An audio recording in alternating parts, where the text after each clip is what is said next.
A 93-year-old Korean War veteran walks into Judge Caprio's courtroom, carrying a metal box he has guarded for 70 years. When he reveals what's inside, the judge does something never before seen in an American courtroom.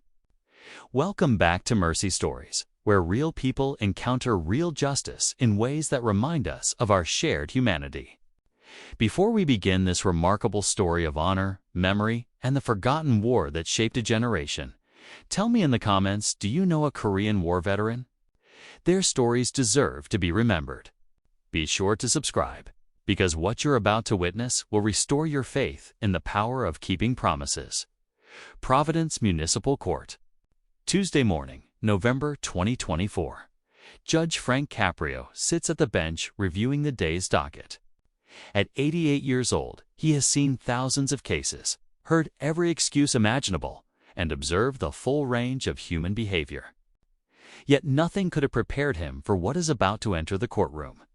The morning unfolds in its usual rhythm: parking tickets, minor traffic violations, the familiar flow of Providence residents navigating the legal system. Judge Caprio handles each case with his trademark mix of wisdom, humor, and genuine compassion. Then comes case number 38, a simple jaywalking citation. The courtroom door opens slowly, and something in the atmosphere changes. William Bill Chen walks in. At 93, he moves carefully, leaning on a wooden cane polished smooth by decades of use. His posture remains unmistakably military, shoulders back, chin lifted. But what immediately draws attention isn't Bill himself. It's the metal ammunition box in his free hand. Olive drab, standard military issue. Dented and scarred by 70 years, it's the type soldiers once used to store vital supplies in wartime. He holds it with both reverence and fierce protectiveness, as though it contains something far more valuable than gold. "State your name for the record," Judge Caprio says, his voice softening as he notices Bill's age and military bearing.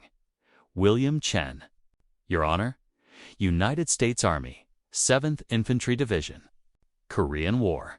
His voice is steady and strong, carrying the authority that never fully leaves a soldier. Judge Caprio's pen stops mid-motion. The 7th Infantry Division, Korea. The frozen chosen. The brutal winter of 1950, when temperatures plunged to 35 degrees below zero and American soldiers fought overwhelming Chinese forces as their weapons froze in their hands. "Mr. Chen, what brings you before the court today?" The prosecutor steps forward, shuffling papers. "Your Honor, Mr. Chen was cited for jaywalking on Westminster Street. The officer's report indicates he crossed against the signal at a major intersection during rush hour traffic."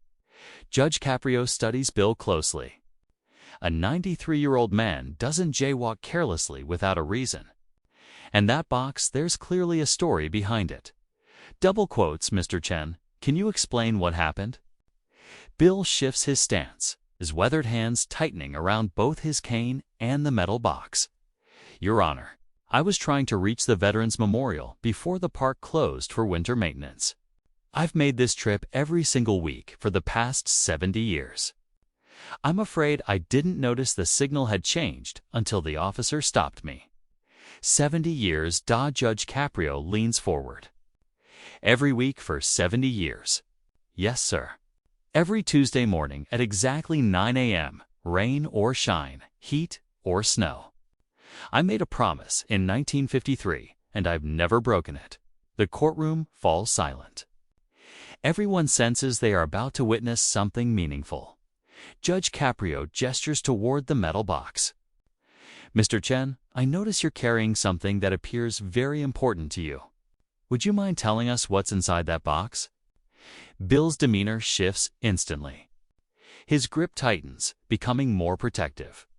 His eyes, once calm and respectful, fill with a mix of pain and fierce determination. "Your Honor, this box contains," his voice cracks slightly.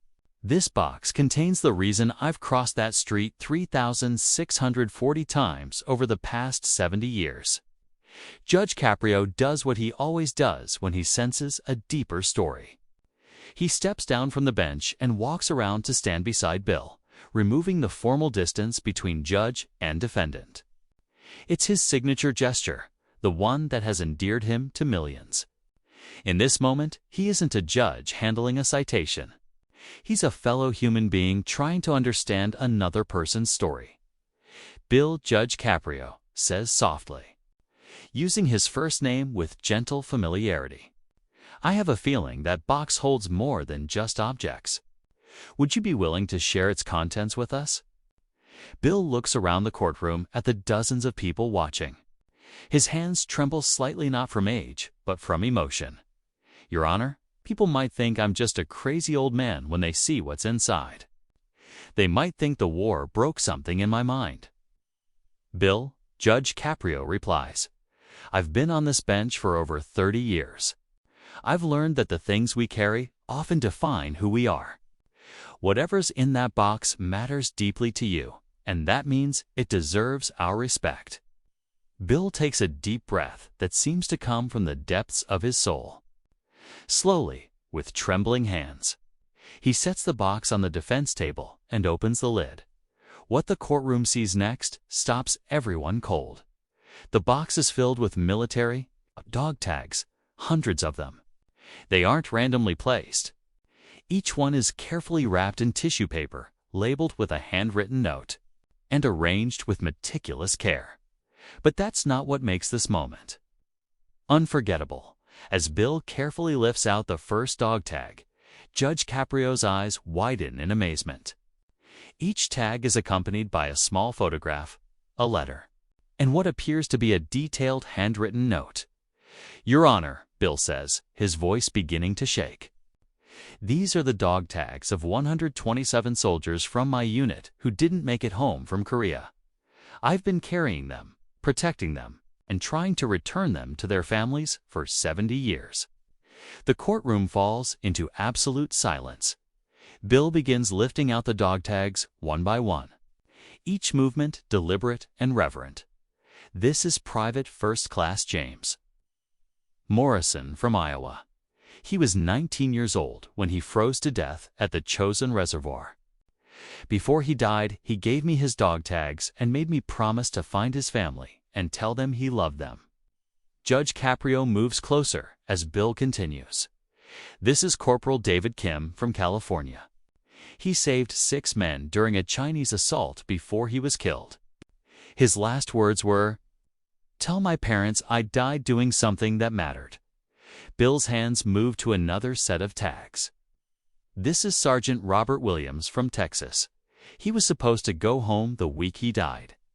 He gave me these and asked me to tell his wife that he'd been dreaming about her face every night." As Bill continues sharing story after story, people throughout the courtroom begin to cry. These aren't just old military dog tags. They are a living memorial, a sacred trust carried by a man who has refused to let his brothers in arms be forgotten, even as the world moved on and Korea became known as the Forgotten War. "Your Honor," Bill says, his voice thick with emotion, "I know people see an old man jaywalking with a box. But these boys, they deserve to be remembered. Their families deserve closure. Some of them never even received official notification that their sons died. The military lost records. Families moved. Letters were lost." Judge Caprio's eyes fill with tears as the full weight of Bill's 70-year commitment becomes clear.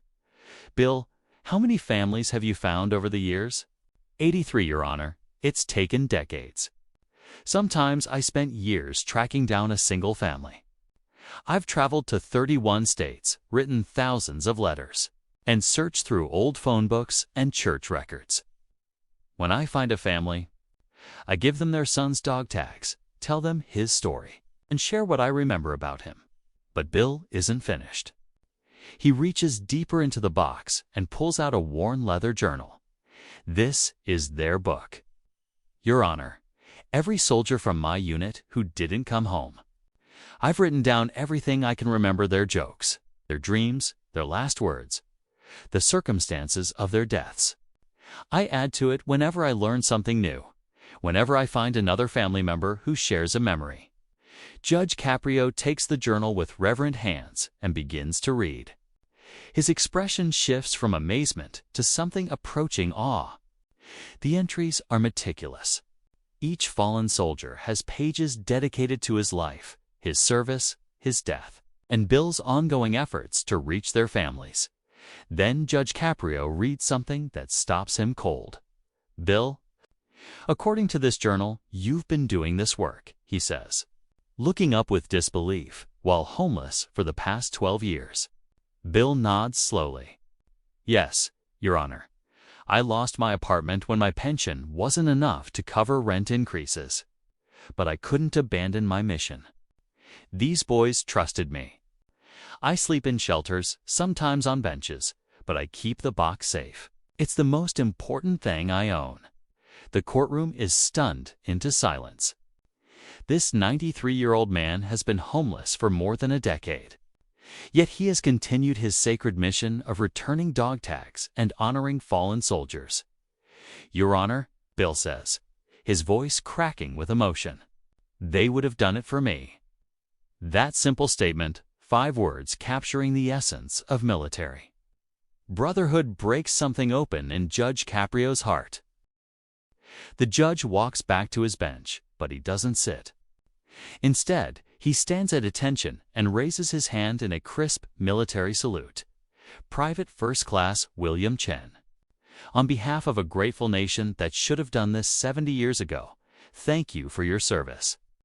Thank you for your sacrifice, and thank you for keeping faith with your fallen brothers when everyone else moved on." The entire courtroom erupts in spontaneous applause. Bill stands at attention, tears streaming down his weathered face, returning the salute with a hand that suddenly seems steadier, stronger. But Judge Caprio isn't finished. "Regarding your jaywalking citation, dismissed completely. Furthermore, I am making it my personal mission to help you complete your work." He turns to his bailiff. "Contact every veteran organization in New England. Contact the Department of Defense. Contact anyone who can help us find the remaining 44 families." Bill Chen has carried this burden alone for 70 years. It's time we help him complete his mission. The bailiff nods, already pulling out his phone. Judge Caprio continues, his voice growing stronger. "Bill, I am also contacting the Providence Housing Authority personally. You are a war hero who has honored your fallen comrades for 7 decades. The fact that you are homeless is a disgrace and it ends today." Bill looks overwhelmed. "Your Honor, I don't need special treatment. I just want to finish what I promised." "Bill," Judge Caprio replies, "you've been giving special treatment to 127 fallen soldiers and their families for 70 years. You sacrificed your own comfort and security to keep faith with men who died before most people in this courtroom were even born. Now, it's our turn to honor you." Judge Caprio turns and addresses the courtroom. "Ladies and gentlemen, what you have witnessed today is the truest form of patriotism, not flag-waving or speeches, but one man keeping faith with his brothers for 70 years through poverty, through homelessness, through a world that forgot the war he fought."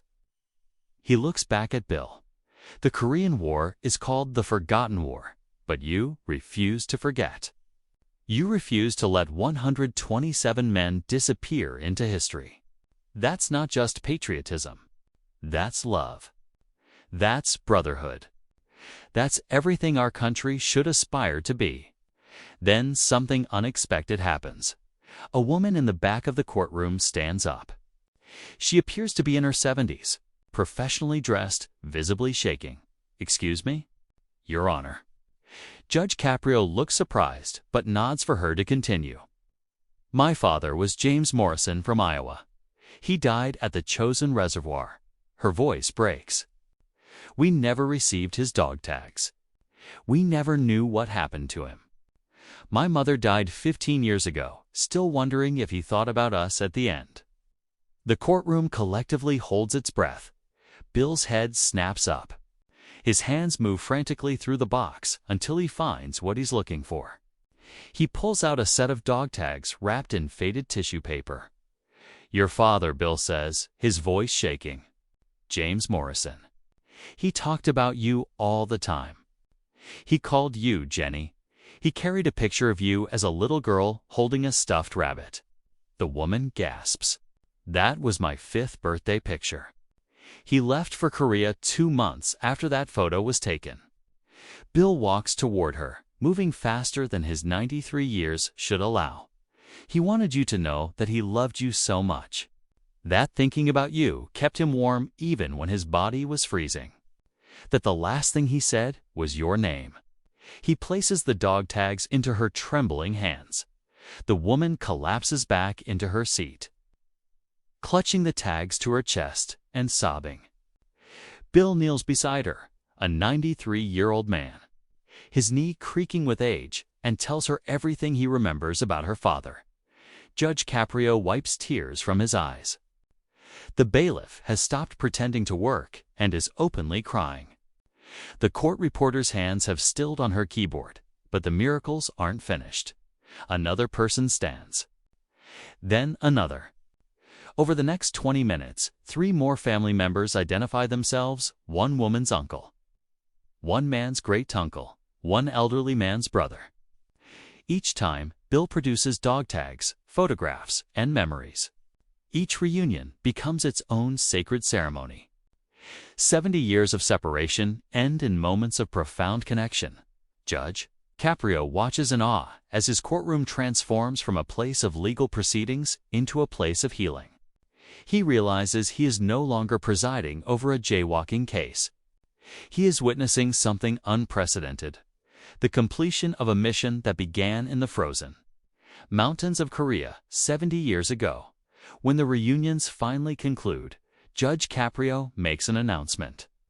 This courtroom session has been recorded and will be released to news organizations across the country. Bill Chen's mission is going to receive the support it deserves. Every major news network, every veteran organization, and every person who cares about honoring soldiers will know about this. He looks directly at Bill. "You've spent 70 years working alone.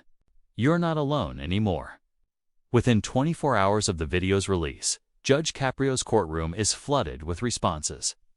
The Department of Defense assigns a specialized team to help locate the remaining families. Major General Patricia Richardson personally calls Judge Caprio. "Your Honor, what Bill Chen has done is extraordinary. We are committing full resources to help him find every remaining family." Veteran organizations mobilize nationwide. The Veterans of Foreign Wars establishes a dedicated hotline. Genealogists volunteer thousands of hours. A retired postal worker in Alabama provides a crucial lead after seeing the news coverage. The Providence Housing Authority fast-tracks Bill into veteran housing. Within 2 weeks, Bill moves into a renovated apartment for elderly veterans. A local furniture store owned by a Vietnam veteran named Tom Murphy donates everything personally. "Mr. Chen," Tom says, his voice thick with emotion, "my father served in Korea but never talked about it. Seeing what you've done helps me understand what he carried." A grocery store provides monthly food support worth $500. A local bank establishes the William Chen Mission Fund with $50,000 from anonymous donors. Medical providers offer free health care. An optometrist gives him new glasses. But Bill remains laser-focused on his mission. Every day that passes is another day those families don't have closure, he tells Judge Caprio during a courthouse visit. Judge Caprio arranges for the courtroom's conference room to become Bill's headquarters 3 days a week. Volunteers gather to help with the search. The process is painstaking. Families have moved, married, changed names, and scattered across continents. Records have been lost to fires, floods, and bureaucratic chaos, but slowly, steadily, breakthrough after breakthrough occurs. The 84th family is located in Oregon. The soldier's nephew, Stephen Park, now 71, has spent his entire life wondering about the uncle he never met. When Bill calls him, Stephen's voice shakes uncontrollably. "My grandmother died 5 years ago, still asking about her son. She never knew what happened. She never got his dog tags. She never had closure." 2 weeks later, Bill travels to Oregon, his first flight in over 50 years. Judge Caprio arranges first-class accommodations. At Portland International Airport, 3 generations gather, waiting nervously at the gate when Bill emerges. Walking carefully, but with unmistakable dignity, Stephen breaks down completely. Bill produces Corporal Andrew Park's dog tags, killed at Pork Chop Hill in 1953, but he also brings letters Andrew had written to his mother but never mailed, photographs with his unit, and a detailed account of his final days. "Your Uncle Bill tells Stephen, his voice steady and clear, was the bravest man I ever knew. He saved 12 men the day he died. He charged a machine gun position alone to give the rest of us time to retreat. His last words were about his mother's cooking and how desperately he missed home." Stephen clutches the dog tags as if they are made of pure light. "For 70 years, our family had this gaping hole. We knew Uncle Andrew died in Korea, but we never knew how. We never knew if he suffered. We never knew if he thought about us at the end. You've given us all of that. You've given us peace we thought was impossible." That night, local Portland news airs the emotional reunion. By morning, it is picked up nationally. CNN features it on its evening broadcast. The New York Times runs a front-page story. The Washington Post publishes a long-form piece tracking Bill's 7-decade mission. The publicity creates an unexpected wave of support. People with no direct connection to the remaining families begin searching anyway. It becomes a genuine national mission. Reddit threads dedicated to finding the families attract hundreds of thousands of active participants. A 22-year-old college student in Chicago, researching her grandmother's generation, uncovers a connection leading to Michigan. Within 6 months, 37 more families are located through this grassroots network. Judge Caprio attends as many reunions as possible, witnessing profound healing in real time. At the 100th reunion, held in a small Iowa church, Bill breaks down completely. "I never thought I'd live to see this day. I thought I'd die with dog tags still unreturned, promises still unkept. But we're almost there. We're almost done." Judge Caprio places his hand on Bill's shoulder. "Bill, you didn't just keep a promise to your fallen brothers. You kept a promise to yourself that you would never abandon them, no matter how long it took, no matter what it cost." The search for the final 7 families intensifies.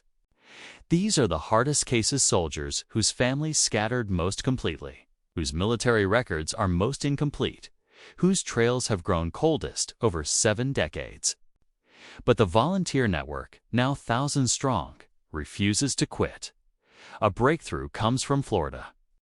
A woman in her 80s living in a nursing home sees a news report and recognizes a name, her high school classmate's older brother. She remembers the family's 1953 address. The address no longer exists, demolished in the 1970s for urban renewal. But genealogists trace the family through census records and church registries. They find a daughter in Arizona, a woman in her 70s who spent her entire life with only the vaguest memories of her father. Bill travels to meet her personally. "Your father carried your picture in his helmet. You were holding a teddy bear on your 3rd birthday." Margaret holds the photograph with violently shaking hands. "I still have that bear. It's been on my bed for 70 years. Bill shares every memory, jokes her father told, songs he sang, dreams he had for her future. When he gives her the dog tags, she presses them to her heart. "I've been incomplete my entire life. There was always this hole, this missing piece. You finally made me whole."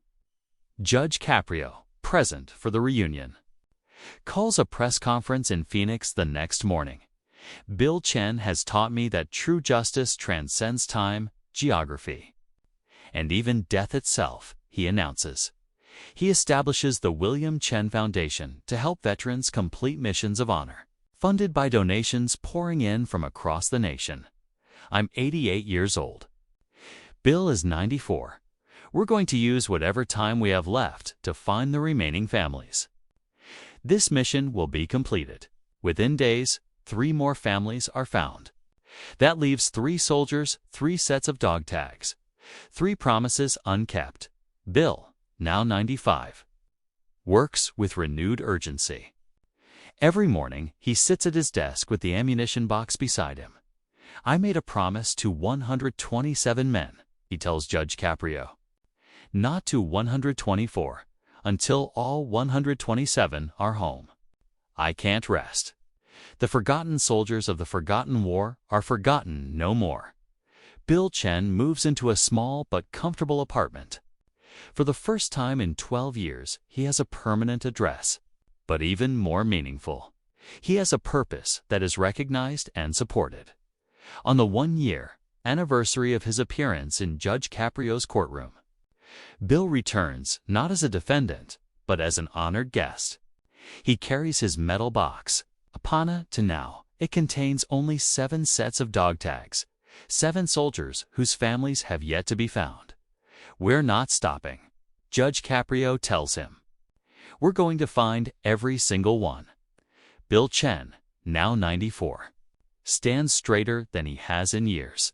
Your Honor, when I made that promise at the Chosin Reservoir in 1950, I never imagined it would take this long. I never imagined I'd live long enough to see it completed. But thanks to you, thanks to everyone who helped, my brothers are finally going home. Judge Caprio places his hand on Bill's shoulder. Bill, you taught us something invaluable. You showed us that a promise made in wartime doesn't expire when peace comes. That brotherhood doesn't end with death. That one person, armed with nothing but determination and love, can refuse to let heroes be forgotten. The Korean War lasted 3 years. Bill Chen's mission to honor its fallen lasted 70. But on that day, in Judge Caprio's courtroom, the world finally bore witness to what one soldier's promise could achieve. The 7 remaining dog tags were found within another year. The final reunion took place at the Korean War Memorial in Washington, D.C. Bill Chen, at 95 years old, placed the last set of dog tags into the hands of an 8-year-old daughter who had spent her entire life wondering about the father she never got to know. Mission complete, Bill said quietly, his hand still raised in salute. Judge Frank Caprio was there, along with representatives from the Department of Defense, dozens of veteran organizations, and more than 100 family members of the soldiers Bill had honored. As Bill lowered his salute, Judge Caprio stepped forward. Bill, you taught us something invaluable. You showed us what it means to be truly human, to keep faith across decades, to honor the dead by serving the living, to carry out a promise even when it costs you everything. Bill Chen died peacefully in his sleep 2 months later at the age of 95. His funeral was attended by more than 2,000 people, representatives from every branch of the military and families of the 127 soldiers whose dog tags he had returned. Judge Frank Caprio delivered the eulogy, one that made even hardened soldiers weep. Bill Chen had been cited for jaywalking. He came to court expecting a fine. Instead, he gave the world one of the greatest lessons any courtroom has ever witnessed. He showed us that justice isn't just about laws and penalties. It's about recognizing sacred missions and honoring those who carry them out. The metal ammunition box Bill protected for 70 years was placed in the Korean War Memorial Museum in Washington, D.C. Inside is a note written in Bill's handwriting. These men trusted me with their final messages. I promised to bring them home. I kept my word. Judge Caprio keeps a photograph on his desk. Bill Chen standing at attention in his courtroom. His hand raised in salute, tears streaming down his face. Finally receiving recognition he never sought. Beneath the photo is a quote Judge Caprio shares with anyone who asks about that day. Bill Chen taught me that we measure a life not by what we achieve for ourselves, but by the promises we keep for others. If Bill Chen's story has touched your heart, if you believe in honoring those who refuse to let heroes be forgotten, share this video. Like this video if you believe every veteran deserves recognition, no matter how much time has passed. Subscribe for more stories that prove compassion and commitment can change the world. And in the comments, tell us about someone in your life who kept a promise no matter how long it took. Judge Caprio showed us that a courtroom can be a place of healing. Bill Chen showed us that a promise made in wartime can last a lifetime. The Korean War is called the Forgotten War, but Bill Chen refused to forget. And now, neither will we.